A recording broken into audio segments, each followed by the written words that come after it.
Kontrastet e Shqipërisë janë të shumta, ato hasen shpesh në politik, jetën sociale dhe ekonomi. Jemi një vend i bekuar sa i takon klimës, me 4 stinë, por prodhojmë shumë pak bujqësi, kemi male dhe dete, por një turizëm kaotik, kishim fabrika e uzina, por në vend të rritim investimet në teknologji, i shkatruam. Jemi një vend me nën tokë të pasur, me burime natyrore dhe naftë, por kemi çmimet e karburantit më të lartat në Europë. Dhe ne sot, përmes kompanisë koncesionare Bankers Petroleum, do t'ju shpjegojmë se këto kontradikta rrjedhin nga keqeverisja dhe korrupsioni.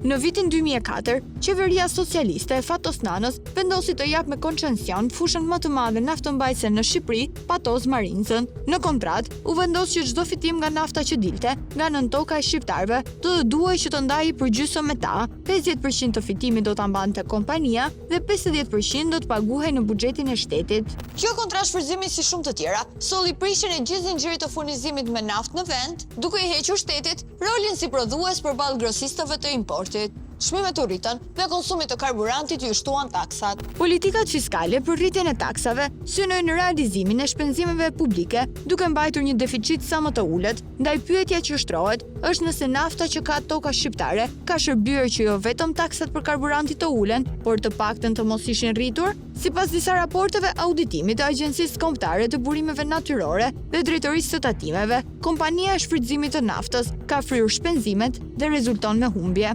Këto institucione kanë arritur në konkluzionin që Bankers duhet të dertë për vitet 2011 dhe 2014 118 milion euro në buxhet, konstatim që është gjetur i drejtë edhe nga gjykata ndërkombëtare e arbitrazhit. Minimalisht, taksa e datimin mbi fitimin që do duhet të derte në buxhet çdo vit Bankers Petroleum do të ishte mesatarisht 50 milion euro në vit dhe nëse këtë shumë e shumëzoj me 20 vite që kompania po operon në vendin ton, i korespondon një shumë e prej 1 miliard euro që do të duhet të shkonte në shërbim të qytetarëve shqiptar. Pra, nafta na është marrë pa na kthyer asgjë në këmbim. Dhe kjo nuk është skema e vetme.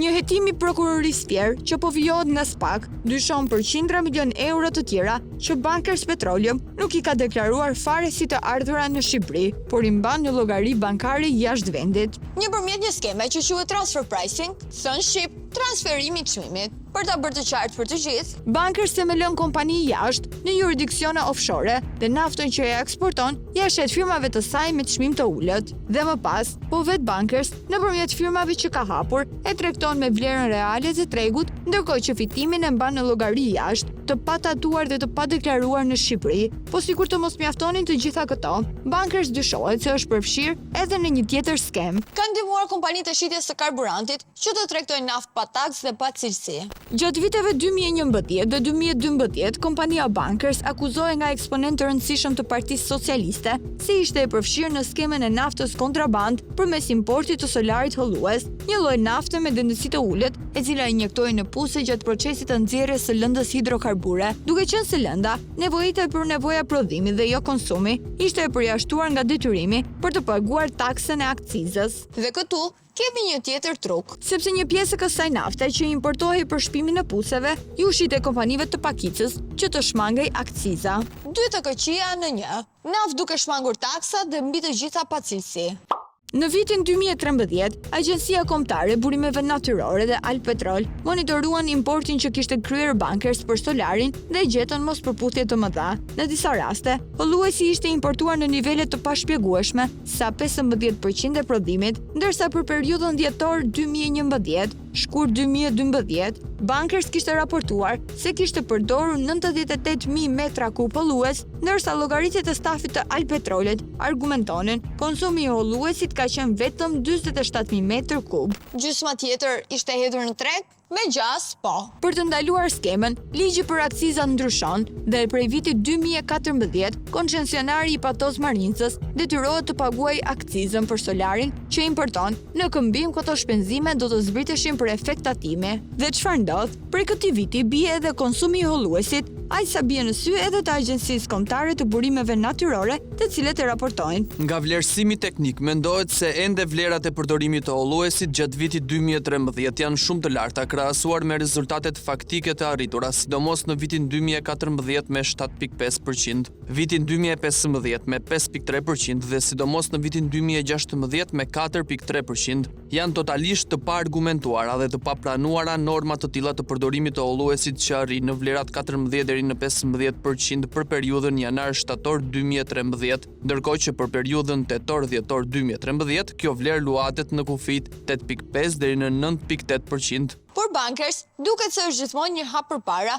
duke gjetur një rrugë të re për të mos paguar aksizën. Olluesi nisi të bliej në tregun vendas, kryesisht nga ARMO. Në këtë pikë, doganat i dërgojnë një shkresë ku sqarojnë se edhe nëse olluesi blihet në tregun vendas, akciza duhet të paguhet.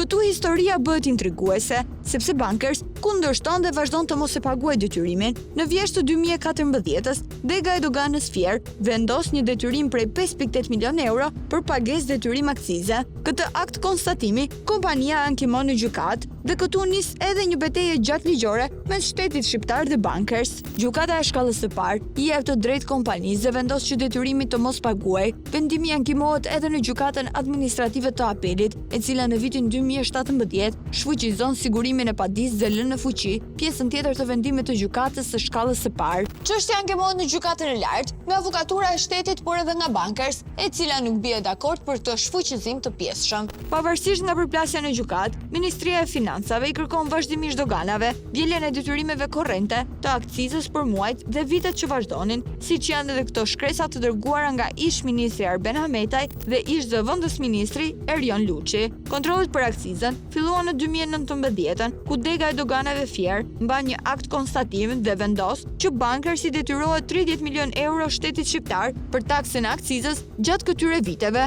ndërsa e penalizon me 90 milion euro gjop, siç sanksionon edhe kodi doganor penalitetin 3 fish më të lartë në rast të mospagesës së detyrimit. Në total 120 milion euro. Mbas erdhi dita që koncesionari të derdh në buxhet disa taksa. Por jo, as kësaj radhe nuk ndodhi gjë. Kjo ndalet nga një letër që ish ministra Belinda Balluku i dërgon Ministrisë të Financave për të pezulluar veprimet në vjeljen e gjobës dhe detyrimit derisa çështja të përfundonte gjykimin. Ministra e Financave në atë kohë, Anila Denaj, merr një vendim të paprecedent dhe urdhëron pezullimin. Në shkelje të kompetencave që i njeh Kodi i Procedurës Administrative, pasi ministri nuk ka të drejtë të pezullojë akte tatimore dhe doganore, por edhe në shkelje edhe të dispozitave të kodit doganor. Në mars të vitit 2022, gjykata e lartë rrëzon pretendimet e bankers dhe i jep të drejtë shtetit shqiptar, por gjatë këtyre 3 viteve, askush nuk kishte bërë asgjë për të marrë detyrimin që i takon buxhetit të qytetarëve shqiptar.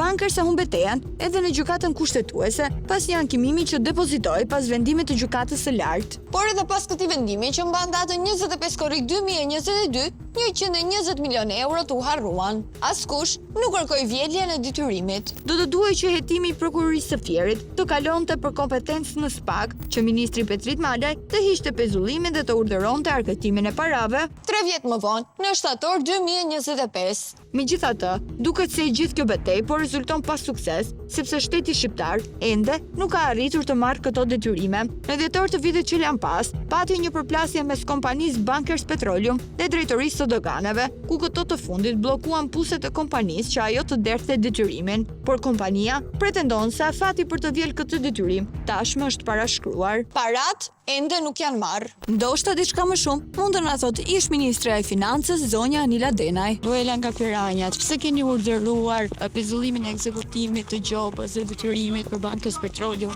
Edhe me vlerë 120 milion euro? Sepse Zonja Denaj, keni një përgjigje për këtë? A ka kompetencë ministri i Financave të pezullojë vendime? Zonja Denaj, një përgjigje i lutem? Besoj se ju e dini shumë mirë për çfarë bëhet fjalë. ku je? Të xhamia. A e dini që kompania në fjalë po e përdor si arsyetim, të gjë, Agjërimin dhe pjesë për të mos paguar Po, taksat? shpresh, më ndak një set. A keni një përgjigje për këtë? Mbani ju përgjegjësi si ish ministre e Financave? Donin t'ju rikujtoj sërish që bëhet fjalë për Bankës Petroleum, për një gjop me Ku je? 120 milion euro që ju e keni dhënë vendim që të pezullohet për të ekzekutuar si gjop? Jeni ndjeni? A ka këtë kompetencë ministri i financave? Ish ministra u mundua të na injoronte, duke preferuar të mos i përgjigjej pyetjeve tona, por faktet janë aty, së bashku me shkresën e palishme që ajo ka firmosur. Ndoshta shumë shpejt do të duhet të jap përgjigje, por kësaj radhe jo përballë mikrofonit ton.